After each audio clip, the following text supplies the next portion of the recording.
Break oil మొత్తం leak అయింది. Tank board పూర్తిగా తీసేసి ఉంది. మీరు దారిలో కారు ఎక్కడైనా ఆపారా? ఒక చోట రోడ్డు కట్టంగా రాళ్లున్నాయి. భార్గవి! ఏంటి చిన్న ఇలా వచ్చావు? కానీ ఇక్కడ నుంచి నన్ను చూసి నువ్వు భయపడేలా చేస్తాను. ఎందుకు మమ్మీ కరుణ అంట గురించి అంత చీప్గా మాట్లాడతావు?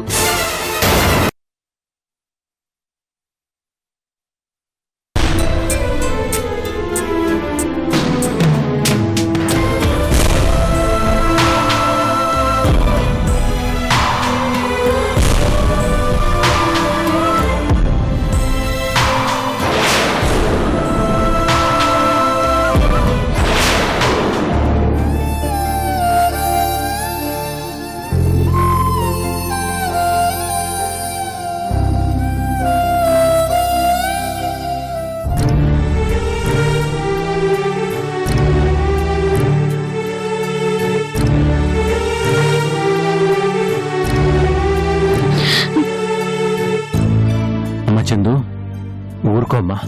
ఎందుకంత దిగులు పడుతున్నావు? చిన్న యాక్సిడెంటే కదా, రెస్ట్ తీసుకుంటే తగ్గిపోతుందని డాక్టర్ గారు చెప్పారు. బాధపడకమ్మా. అది కాదు డాడీ, ఆ టైంకి నేను చిన్న అటువైపు వెళ్ళకపోయి ఉంటే ఏం జరిగేది? రోడ్డు మీద అలా స్పృహ లేకుండా పడిపోయి ఉంటే ఎవరైనా పట్టించుకునేవాళ్ళ? ఆ భగవంతుడు మన పక్కన ఉండబట్టి అనుకోకుండా మేము ఆ రూట్లో వెళ్ళాం. సమయానికి చిన్న నా పక్కన ఉన్నాడు కాబట్టి వెంటనే హాస్పిటల్కి తీసుకొచ్చాం. లేకపోతే ఏమయ్యేది? పోనీలేమ్మా, దేవుడు మంచే చేశాడుగా. అసలు మీ ముగ్గురు కలవడం కోసమే దేవుడు ఈ యాక్సిడెంట్ చేశాడేమో. అవును తల్లి, నిన్నటి దాకా ఎవరికి వాళ్ళుగా బ్రతికారు. కానీ ఈరోజు రాజాకి తోడుగా చిన్న నువ్వు ఉన్నారు. మీ అందరూ ఒక కుటుంబం. ఈ కుటుంబాన్ని ఈ రకంగా ఒకటి చేశాడు. చిన్న తన కన్న తండ్రిని కాపాడుకున్నాడు. నువ్వు నీ భర్తని దగ్గరుండి చూసుకోగలిగావు. ఏదైనా మన మంచిగా అనుకోవాలమ్మా. నువ్వేం బాధపడకు. కానీ ఇప్పుడు నా టెన్షన్ అంతా అమృత గురించి డాడీ. తనకు ఆయనంటే ప్రాణం.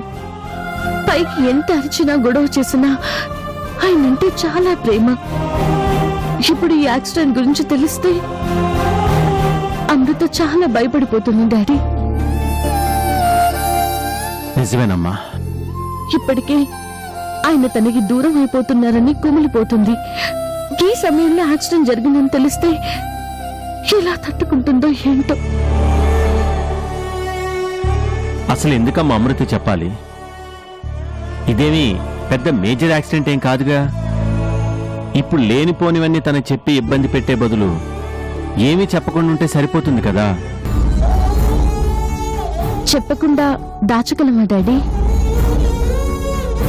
దాచాలంటే దాచొచ్చు. చెప్పి అనవసరంగా అమృతని ఏడిపించడం ఎందుకమ్మా? ఒకసారి ఆలోచించు.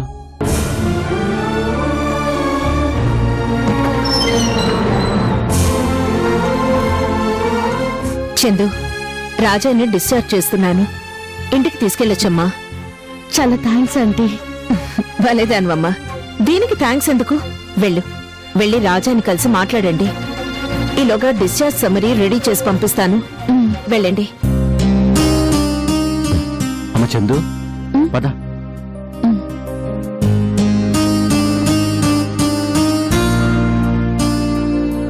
ఏమండి? చందు, కూర్చో. చందు, కూర్చోవడం ఎందుకు రాజా? డాక్టర్ గారు నిన్ను డిశ్చార్జ్ చేస్తున్నామని చెప్పేశారు. ఇక ఇంటికి వెళ్ళిపోవడమే. అలాగా? ఏమండి, ఈ యాక్సిడెంట్ గురించి అమృత చెప్పొద్దండి.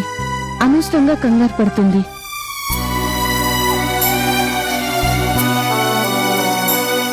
అవును రాజా, అసలే అమృత నీ విషయంలో చాలా పొజిటివ్గా ఉంటుంది. ఇప్పుడు ఈ యాక్సిడెంట్ గురించి చెబితే తను మరింత బాధపడుతుంది.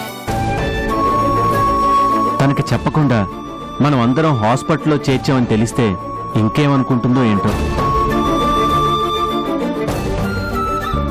మరీ మేజర్ యాక్సిడెంట్ కాదుగా, మనం చెప్పకుండా ఉంటే మంచిదేమో. అలాగే అంకుల్, చెప్పనులేండి. కాకపోతే ఉదయం నుంచి ఫోన్లు చేస్తుంటుంది, నేనేమో రెస్పాండ్ కాలేదు. నువ్వు నాతో ఉన్నావని చెప్దాం. అయినా నీతో పాటు నేను ఇంటికి వస్తానుగా, నేను మేనేజ్ చేస్తాలే. ఏమండి, ఏదేమైనా కాస్త జాగ్రత్తగా ఉండండి. డ్రైవింగ్ చేసేటప్పుడు అనవసరమైన ఆలోచనలు ఏం పెట్టుకోకండి. లేదంటే ఒక డ్రైవర్ని పెట్టుకో రాజా. లేదంకుల్, నేను అలర్ట్ గానే ఉంటాను. అనుకోకుండా యాక్సిడెంట్ అయింది. ఆ టైంకి బ్రేకులు కూడా పడలేదు. నాకేం చేయాలో తెలియలేదు. అంతలోనే ఇలా అసలు జరిగిందంతా తలుచుకుంటే నాకంతా విచిత్రంగా ఉంది. ఏదేమైనా మన జాగ్రత్తలో మనం ఉండాలి రాజా.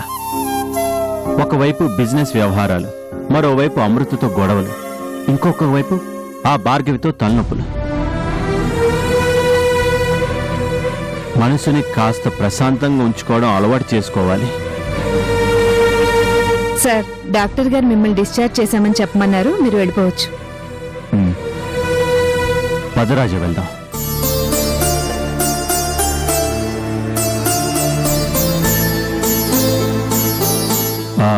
అమ్మ చందు, నువ్వు ఇంటికెళ్ళమ్మా, నేను రాజాని దింపేసి వస్తాను. అలాగే డాడీ. పద.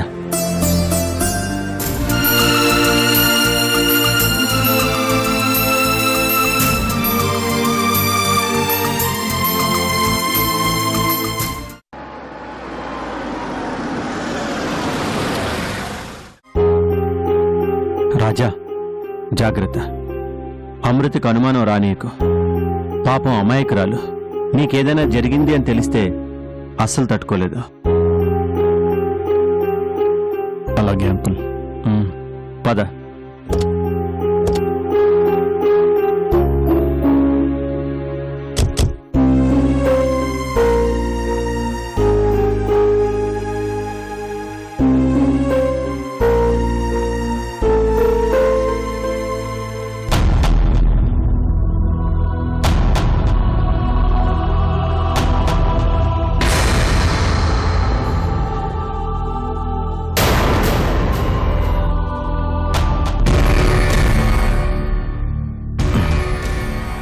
పదరాజా.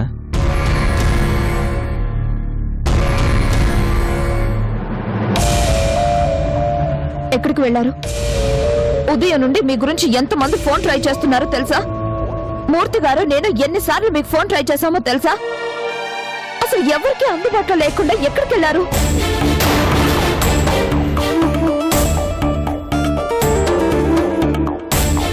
చూడండి బాబాయ్, అసలు నోరు మెదుపుతున్నారేమో చూడండి. ఈయన ఆఫీస్కి వెళ్ళలేదట, ఎవరు గెస్ట్లు వచ్చారట. వాళ్ళు ఈయన గురించి అడుగుతుంటే ఎప్పుడొస్తారు, ఎక్కడున్నారు అని మూర్తి గారు నాకు ఫోన్ చేశారు. ఈయన గారేమో డిస్టర్బెన్స్ ఎందుకని ఫోన్ స్విచ్ ఆఫ్ చేసి పెట్టుకున్నారు. అది కాదమ్మా రాజా. మీరు ఆయన వెనకేసుకు రాకండి బాబాయ్. ఉదయం నుంచి కనీసం ఫోన్ కూడా అందుబాటులో లేకుండా ఎక్కడికి వెళ్ళినట్టు? ఈయనకు అసలు బాధ్యత ఉందా? ఇక్కడ కుటుంబం ఉందని కానీ, ఆఫీస్ ఉందని కానీ ఏమాత్రమైనా ఆలోచన ఉందా? ఎవరికన్నా ఏమైనా జరిగితే అయినా చెప్పడానికైనా మనిషి అందుబాటులో ఉండాలి కదా. అసలు మేము చెప్పేది వింటావా, లేక నీ పాటికి నువ్వు మాట్లాడేస్తూ ఉంటావా? ఏం వినమంటారు? అసలు ఇప్పుడు దాకా ఎక్కడున్నారు? నాతోనే ఉన్నాడమ్మా.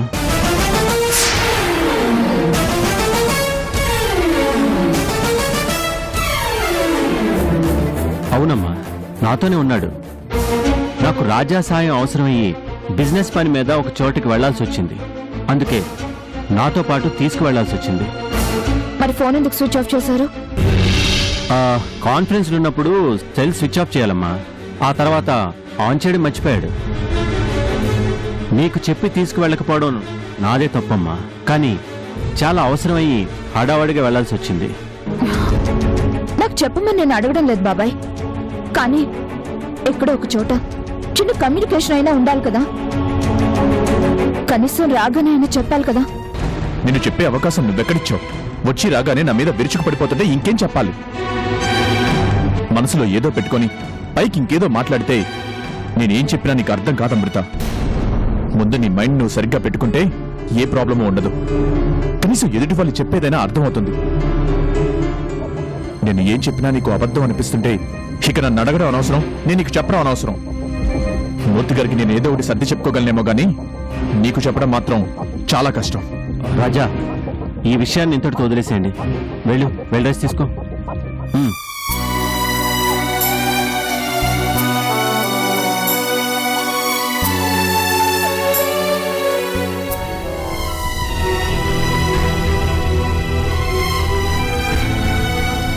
ఏంటమ్మా ఇది? రోజు రోజుకి నీ ఆలోచన ధోరణి మరీ దిగజారిపోతుంది. ముందు ఎదుటి వాళ్ళు చెప్పేది వినటం అలవాటు చేసుకోమ్మా. నువ్వొక డాక్టర్వి, ఓపికతో ఎదుటి వాళ్ళు చెప్పేది వినాలి కదా. విన్నాను బాబాయ్, వింటూనే ఉన్నాను. ఇప్పుడు కాదు, ఎప్పుడూ ఓపిక పట్టి వింటూనే ఉన్నాను. కానీ ఓపిక కూడా ఒక హద్దు ఉంటుంది బాబాయ్. బలంగా లాగితే ఎలాంటి తాడైనా తెగుతుంది బాబాయ్. మనిషి ఓపిక కూడా అంతే. భరించలేని టైంలో ఇదిగో ఇలాగే తెగిపోతుంది. కానీ బంధాలు అంత తేలిగ్గా తెంచుకోలేవమ్మా. మనసులో అనుమానం ఉంటే రామా అన్న అది మరోలా వినిపించే ప్రమాదం ఉంది. నువ్వు చేయాల్సింది ఓపిక తెచ్చుకొని అనుమానాలు తీర్చుకోవాలి. మనుషుల మీద నమ్మకాలు పెంచుకోవాలి. నమ్ముతున్నాను బాబాయ్, ఇప్పటికీ అందరినీ నమ్ముతూనే ఉన్నాను. ఇదిగోండి, ఇప్పుడు మీరు చెప్పేది కూడా నమ్ముతున్నాను. ఆయన మీతో తీసుకెళ్లారంటే నమ్ముతున్నాను. ఆయన ఫోన్ స్విచ్ ఆన్ చేయడం మర్చిపోయారంటే నమ్ముతున్నాను. ఎందుకంటే నమ్మడం తప్ప నేనేం చేయలేను కదా బాబాయ్. నాకేదైనా కష్టం వస్తే చెప్పుకోవడానికి మా నాన్న కూడా లేరు. ఆయన స్థానంలో మీరున్నారు. మీరేం చెప్పినా నేను నమ్ముతాను బాబాయ్. ఆ భగవంతుణ్ణి అందరూ పూజిస్తారు. ఒక్కోసారి దండం పెట్టుకున్నా మనకు కొన్ని ఇబ్బందులు కలుగుతూనే ఉంటాయి. ఆ దేవుడు నన్ను పరీక్షిస్తున్నాడని సరిపెట్టుకోవడం తప్ప ఏం చేయలేం కదా బాబాయ్. అలాగే నాకెవరి వల్ల ఇబ్బందులు వచ్చినా పరీక్షిస్తున్నాడు అనుకుంటూ నమ్మటం అలవాటు చేసుకుంటానులే బాబాయ్.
ఏంట్రోయ్, ఏంటి ఆకాశంలోకి చూస్తున్నావు? ఏం కనిపిస్తున్నా? ఏంటి నక్షత్రాలు లెక్క పెడుతున్నా?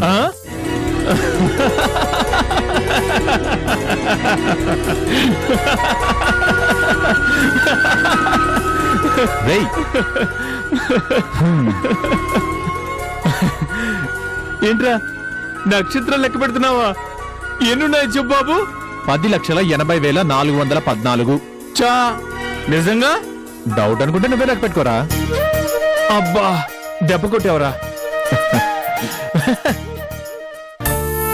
రే పండు, చిన్నప్పుడు విపరీతంగా ఆకలిసినప్పుడు తినడానికి ఏం దొరికేది కాదురా. ఎంత ఓచుకున్నా ఆకలి మాత్రం కడుపులో మెలిపెడుతూనే ఉండేది. అప్పుడు ఆకలి మర్చిపోవడం కోసం పైకి చూస్తూ చుక్కలు లెక్క పెట్టేవాణ్ణిరా. అలా లెక్క పెడుతూ ఆకలి గురించి మర్చిపోయేవాణ్ణి. అలాగే నిద్రపోయేవాణ్ణిరా. మరి ఇప్పుడు ఏం మర్చిపోవాలని మళ్ళీ చుక్కలు లెక్క పెడుతున్నావురా? గుర్తుకొస్తున్న జ్ఞాపకాలనరా. ఒకప్పుడు అమ్మ కోసం ఏడ్చాను, నాన్న కోసం ఏడ్చాను, ఆకలి కోసం ఏడ్చాను. కానీ ఎవరు చేరతీసింది లేదు, నా కన్నీళ్లు తుడిచింది లేదు. ఆ రోజు ఆ చుక్కల్ని చూస్తూ మా అమ్మ అలా ఉంటుందేమో, మా నాన్న ఇలా ఉంటాడేమో అనుకునేవాణ్ణి. కానీ ఇప్పుడు అమ్మా నాన్నలు ఎలా ఉంటారో తెలుసుకున్నాను. ఎవరు లేరు అనుకున్న నాకు ఒక పెద్ద కుటుంబమే ఉందిరా. అమ్మ, నాన్న, చెల్లి, తాతయ్య అందరూ ఉన్నారు కదరా. ఒరేయ్, నన్ను మర్చిపోయావురా. నాకుంటే నీకు ఉన్నట్లే కదరా.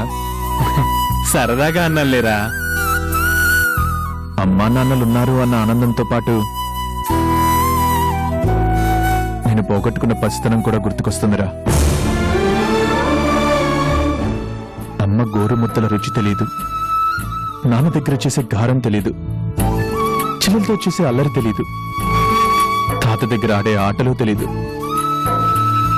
అవన్నీ ఎందుకు పోగొట్టుకున్నానా అని బాధేస్తోందిరా. చిన్న, అందరినీ పొందిన నేను అదృష్టవంతుణ్ణో, అందరూ ఉన్నా ఏమీ లేని దురదృష్టవంతుణ్ణో అర్థం కావట్లేదురా. అందుకే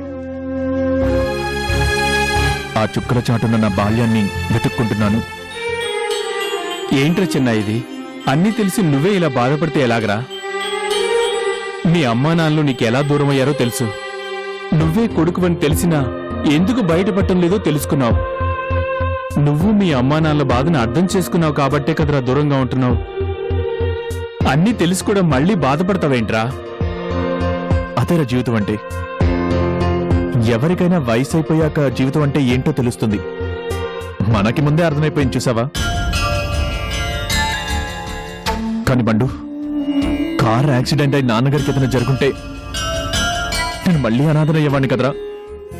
అరే చిన్న, దేవుడెప్పుడు ఒకే మనిషిని పట్టుకుని ఏడిపించాడురా. ఒకటా రెండా 25 ఏళ్లకు పైగా ఏడిపించాడు. ఇంకేం ఏడిపిస్తాడు చెప్పు? అందుకే మీ నాన్నగారిని కాపాడాడు. లేకపోతే ఆ టైంకి పంచర్ కావడం ఏంటి? రే పండు, నీతో ఒక మాట చెప్పాను గుర్తుందా? మా అమ్మా నాన్నల్ని కారులో కూర్చోపెట్టుకుని నేను డ్రైవింగ్ చేయాలరా అని. చివరికి అదే జరిగిందిరా.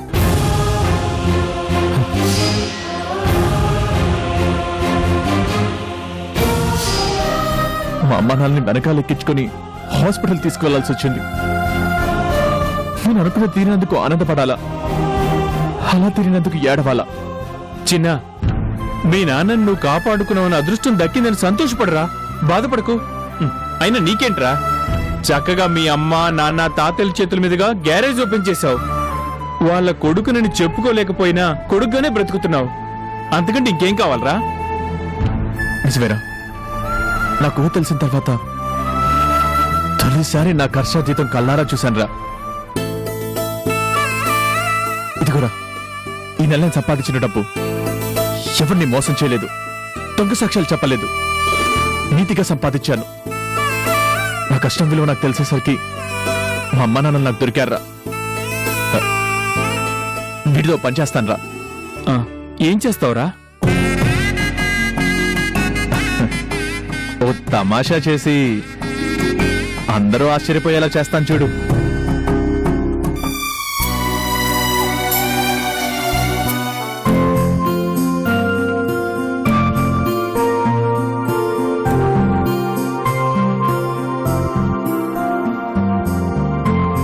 ఏంటంకులు ఇంకా రాలేదు? ఏమో రాజా, నాకు మాత్రం ఎలా తెలుస్తుంది? ఫోన్ చేసి ముగ్గురు ఇంటి దగ్గర ఉండండి, వస్తున్నాను అన్నాడు.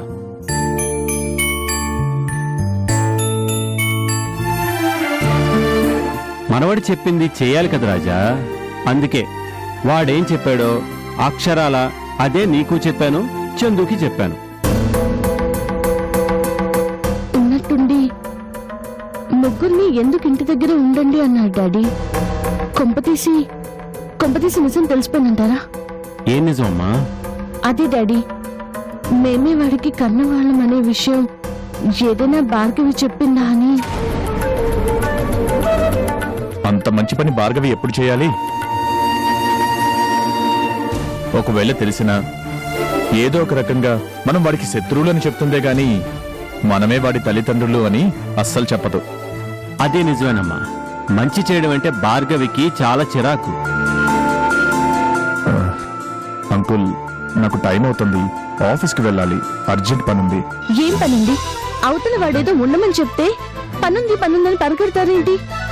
ఏ వాడికంటే మీకు పనులు ఎక్కువైపోయాయా? కాసేపు వెయిట్ చేయండి, అక్కడేం కొంపలు అంటుకోవు. చూసారా అంకుల్, కొడుక్కి ఎంత సపోర్ట్ చేస్తుందో? ఒక్క చిన్న మాట అన్నానో లేదో, ఎలా రియాక్ట్ అయిందో చూడండి. ఈ విషయంలో మాత్రం నేను మా అమ్మాయి చందుకే సపోర్ట్ చేస్తాను రాజా. ఎందుకంటే పిల్లల విషయంలో ఒక తండ్రిగా సపోర్ట్ చేయక తప్పదు. విన్నారుగా, నా మాటే మా డాడీ మాట. ఆ, ఆ. అంటే నేనేనా సపోర్ట్ చేయండి? నేను సపోర్ట్ చేస్తాను. ఆ? అలా రండి దారికి.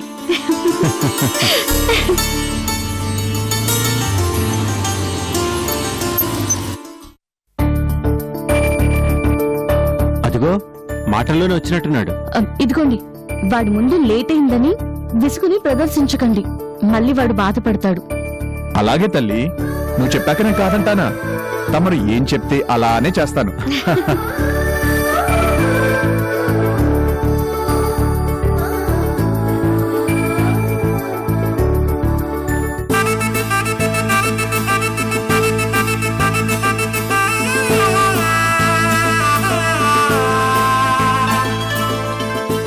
తాతయ్య, రా మనోడా రా.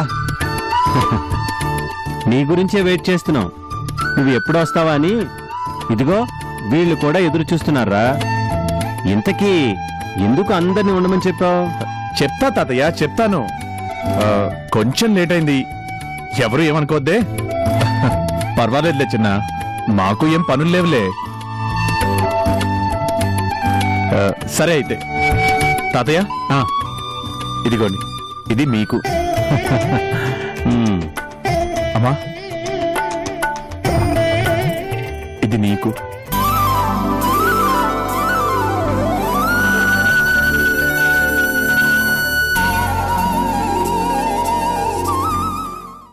ఈ అమ్మ కాకపోయినా అమ్మలానే చూసుకుంది.